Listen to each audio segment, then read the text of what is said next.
আমরা মুসলিম রোহিঙ্গার পক্ষ থেকে মেসেজ নিয়ে উপস্থিত হচ্ছি বাংলাদেশের সরকারের কাছে শুকরিয়া জানালাম।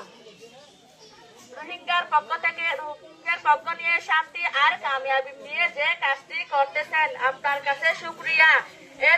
এরপরে আমরা আরো একটা মেসেজ জানাচ্ছি রোহিঙ্গার পক্ষ থেকে মুসলিম আরেকটা group ARSU ইউআরডিপ leader master Ayub, হাফেজ সৈয়দুল আমিন, মৌলভী মোহাম্মদ নূর, ওরা মগবাগির সাথে জড়িত।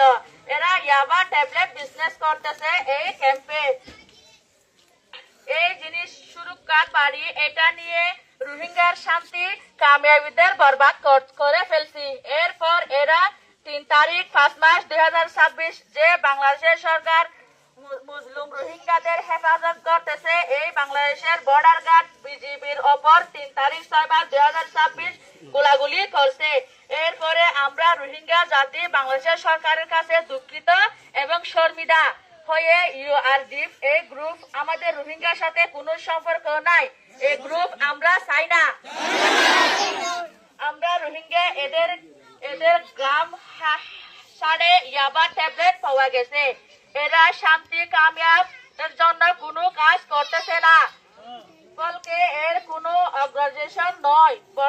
বর্মার মগবাগির সাথে হাত মিলিয়ে ইয়াবা বিজনেস করতেছে।